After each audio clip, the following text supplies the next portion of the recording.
All right, Andrew, where are we today with the rise of live sports in streaming and its availability programmatically?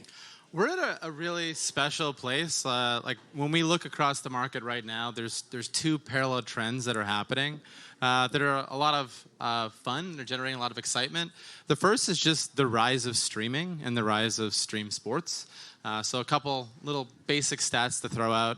There's over 100 million people today that are streaming sports live on their favorite apps and devices. Like maybe just a quick show of hands. Does anyone here ever stream sports live? Just curious. There you go. It's about a third of the room, so it's about right. And it's also a younger audience that's streaming. So about 70% of consumers that stream sports live are cord cutters and tend to be younger. So it's a new audience. It's a growing audience. That's component one. Component two is the programmatic activation side of it is starting in a really interesting way. There's almost like a crawl, walk, run that's happening right now. And I'd say that we're kind of at the walk. We're not crawling anymore, but we're not running yet. And it's the nature of sports rights and carriage agreements where a lot of the early programmatic activated supply in live sports has been coming from two sources. One is the regional sports leagues that have their own access to leagues and teams in their region. And so you think of it like your Yes TVs or your FanDuel Sports in a given region. And then the other is your MVPDs that have their own share of the ad rights of big broadcasts, NFL, NBA, NHL, and then finally your specialized apps like Fubo. And that's all kind of been culminating and bringing more and more of this new stream supply available. Now, what we haven't done yet is got to the run phase, which is big national tentpole events becoming ubiquitously programmatically activated. But I think that's what's about to happen next. So that's sort of where we're at right now.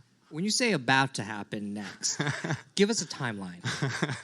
So I'd say to a large extent, this is happening far faster than it ever should have. The rise of streaming was propelled by the pandemic. It exploded faster than we ever thought it would. It created so much new scale and supply that it made sense to bring programmatic into it. That's why the regional sports networks started it first.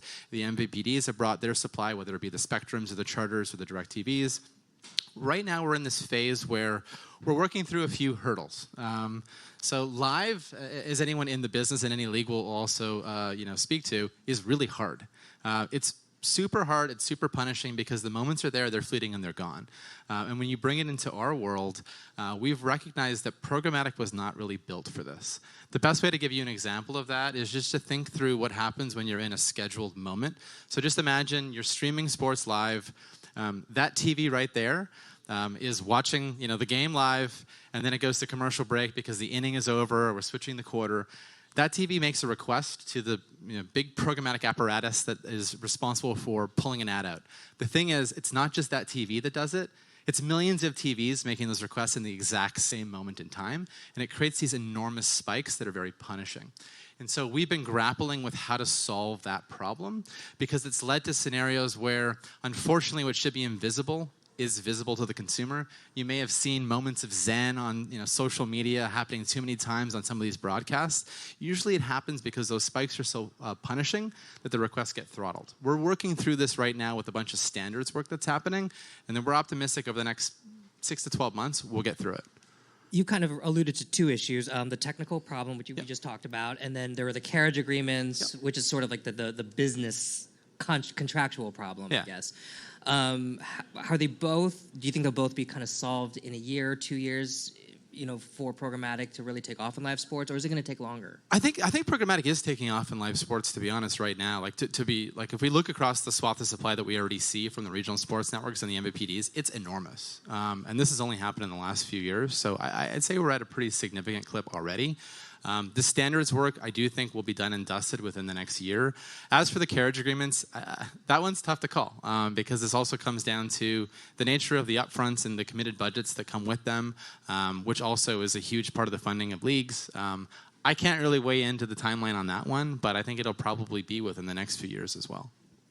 So what's the value of unlocking programmatic in live sports, both for the ad buyers as well as for the publishers? Yeah, programmatic, quite frankly, for any marketer in the room or any brand, is just fundamentally magical when you marry it with TV. If you compare it to the alternative of buying linear, putting one spot in front of a huge population is just very inefficient. If you compare it to the ability to address every single ad on every single device, every single consumer simultaneously, whether it be very advanced targeting with data sets. If you think of a typical streamed environment, for the most part, the consumer's logged in. So it's not just like a probabilistic random ID. You can connect it right to the end consumer, which is very, very powerful. You can also use that to do really advanced attribution and modeling. Compare that to linear, where you're taking one spot and just blasting it to millions of people. It does work. It is very efficient from a CPM perspective, but it's also inherently inefficient and inherently inflexible. I think that's like the fundamental advantage. From the publisher's lens, though, there's a lot of other interesting nuances that come into a fold when you think of sports. Sometimes games are more popular than expected. They go more viral in-game because of a moment, or you have things like overtime that creates surpluses of supply. These are unpredictable elements that if you try to pre-schedule or pre-sell everything, you'll never yield maximize. And I think it lends itself to programmatic solving those problems in an auction format that is just a lot more efficient. So should we be thinking about this? Is this mostly like an SMB play? Is it like a large enterprise play? Well, what's exciting is for SMBs, like the small, medium businesses that historically have been locked out of television or live sports, this is actually dropping the barriers to entry to them, which is pretty exciting. Because if you think of it on the bigger scale, when we think of advertising in big budgets, we typically associate that with major brands, the Coca-Colas of the world, the Visas of the world, or what have you. But the reality is, if you look across the swath of big tech walled gardens, the vast majority of their revenue comes from SMBs. And so being able to unlock SMBs to come into the leagues at scale with lower barriers to entry is actually pretty exciting. And I think it creates a new compelling opportunity to bring sight, sound, and motion to businesses that were prohibitively incapable of doing it before because the commitments were too high, or also the cost of production of creative was just too significant. And so there's a parallel trend that's helping there too, which is we're living in this interesting era of AI right now. Gen AI is everywhere, and it has also arrived in TV and video formats where we are seeing SMBs now activate with Gen AI solutions, creative on the fly to get 15 and 30-second spots produced that historically would have been impossible. So I'd say on the, is it just about SMB side of it? It isn't just about SMBs, but that's an exciting component. But for bigger brands, everyone wants to bring their data to the party. Everybody wants better attribution. Everybody wants to own the algorithm and own modeling. You just can't do that in linear. So I'd say for bigger brands, this is an equally relevant trend. It's just really unique in that we're bringing a bunch of new advertisers to the party too that were really just never there before.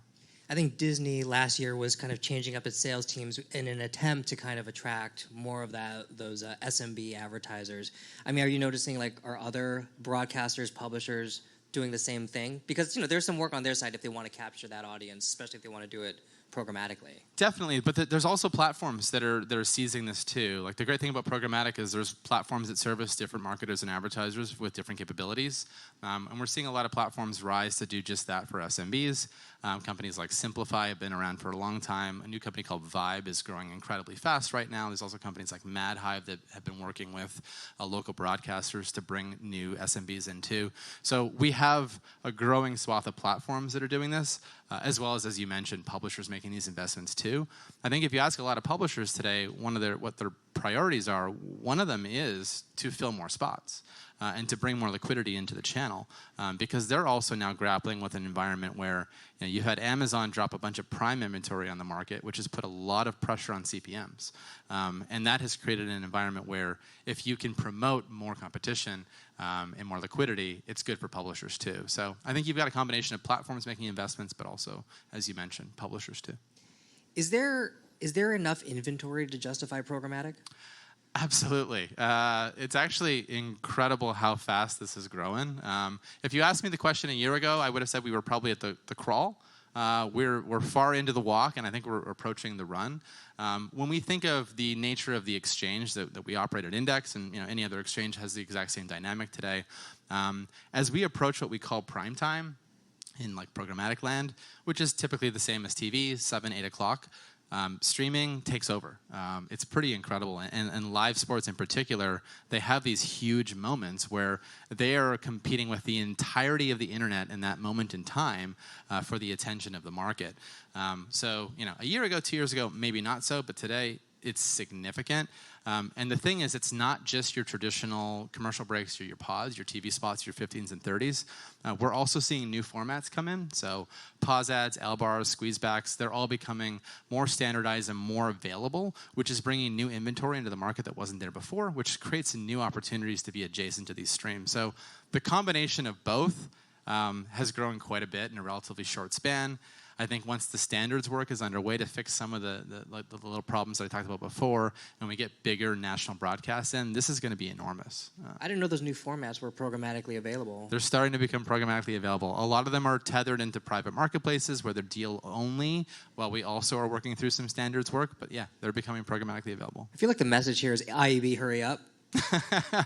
Well, like speaking as a company that is super invested in working with Tech Lab on standards, what I will say is everyone is working really fast, but there's a lot of opinions, and for good reason. You know, you've got DSPs around the table with publishers around the table with companies like Index on the sell side and ad servers, and we all have very different points of view on how to solve these problems, and there are very different problems. Could we move faster? Yes, but I think it's also important to let the process work itself through. We've done this before. We've seen this before. Typically, end-to-end, it takes about 1.5 years to stamp a new standard, and I think we're about on that timeline. I mean, I know that the vendors are really motivated to, to bring programmatic to live sports. How motivated are the publishers? Are they really actively involved in trying to move this forward? They're around the table with us. If you look at it from the publisher's lens, as I mentioned before, there are new price pressures in the market today that weren't there before. Publishers do want as many advertisers as possible to have as many routes into buying them as they can possibly facilitate. And I think they're all genuinely excited by both SMBs and also performance marketers coming into the channel too. But yeah, they're very much around the table with all these standards. This is not just a bunch of tech companies that are kind of clamoring for a new standard to be printed. We have the publishers here too. How should we think about how programmatic works in conjunction with the traditional upfront as well as the scatter? I think we are closer to the scatter at this point. To some degree, we are facilitating upfront commitments vis-a-vis programmatic guaranteed transactions. But I think when I'm thinking about the spikes that we see today, especially in what we call programmatic prime time, it's mostly associated with what you would consider to be scatter in just this new world. When I think of advertising in live sports is usually big brand. It's branding nationwide across the nation. So is programmatic in TV, is that better for branding? Or is it better for driving performance? I think the short answer is it's good for both. And I think that's what's exciting. I think historically TV was really good for branding because you had one message on linear that had to go to many people. But that also limited the advertisers that could leverage the channel, especially at scale. You can still do that with programmatic, and you can do it better than before because you can also measure it with determinism. The difference is you can also now drive outcomes. The difference is now you can also address a message to a device. You can address a message to a very small locality. You can augment addressability with data. You can do just really cool things that lend itself to performance too, but I don't think that takes away from branding. They leverage the same capabilities. Are the measurement capabilities there yet? Everything is always improving. But I would say outcomes is becoming a new thematic, which is kind of exciting. I throw this back to the walled garden comment earlier. If you think of parts of the magic behind the machines that are Google and Facebook, there are products that underpin a lot of their success. Google having PMax, Facebook having Advantage Plus, and a lot of that is around the lens of saying it's not just about buying media; it's proving that it works. They've convinced a lot of marketers to deploy conversion APIs to know exactly which products are selling associated to which media event. You can do all those really cool things now in television. And I think that's exciting because I think that starts to unshackle some of the advantage that historically has been associated with just the walled gardens on a channel which just has so many compelling opportunities to sell product and to generate lift because sight, sound, and motion on a big screen works incredibly well. If someone were to want to get started buying programmatically on live sports, how do they get started? Yeah, I think to a large extent, it depends on the who. But But I would say, if it's a big brand, they probably have an agency that will guide them. If it's an SMB or performance advertiser, they're probably looking for a DSP that's suited to their category. Some of the names that I mentioned before.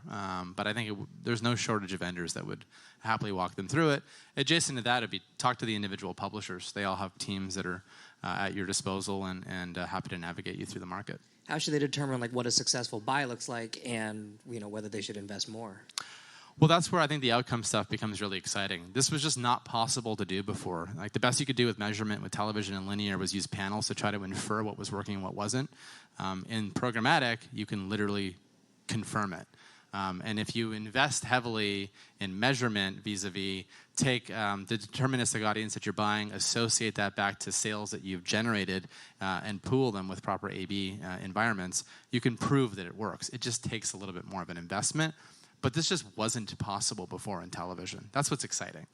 So I would just say work with either your publisher partners or your agency or some of these DSPs that I mentioned that are just growing rapidly to service this need. Do the different sports leagues have any say over the availability of programmatic inventory, and are some just more amenable to programmatic than others? This is where I go back to the rights comment before in the carriage agreements. It's league dependent. So if you look at Major League Baseball, they're heavily invested in programmatic and they do a lot of things on their own. But if you look at other leagues, it depends on who owns the sports rights and how they're distributed. If I take the NFL, for instance, we see some of the NFL through MVPDs, as I mentioned before, whether it be the Spectrums or the Charters. They obviously are also locked up in the broadcasters. Then there's companies like Fubo that I think at least last season had Monday Night Football. So the answer to your question is it depends on the league and it depends on the carriage agreements, and it's a little bit fragmented. It's a lot less consolidated than you might think. So when you look at all of those factors that are inhibiting the growth of programmatic, where do you think, which league do you think is going to, reach programmatic maturity first? Where do you think we're first going to see it? That's a good question. At least from what we see, I think just following the remarks earlier, we think the NFL looks really good, and what we've seen activity-wise is pretty impressive. I would say the U.S. Open right now, we are seeing a growing share of programmatic activity on as well too, and I'm curious to see what we're going to see in the fall with NBA and NFL, or I should say NHL. But I put my money behind the NFL right now. Might be premature to ask, but do certain leagues perform better than others? Premature to ask. I think a lot of it has just to do with avails right now. Okay, so when are we going to see the first programmatic Super Bowl national buy?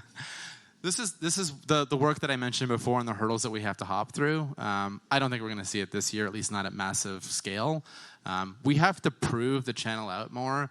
There can't be moments of zen. We have to fill every pod perfectly. There can't be hiccups. I think we probably have another year and a half to just prove it out. And then you have the biggest stage of all. Realistically speaking, probably 2 years, if not more. All right, we'll check back in 2 years. We'll mark it right here. Awesome. 2 years from 2025. We'll be back in 2 years. Andrew, thank you so much. Thank you so much. Thanks, everybody.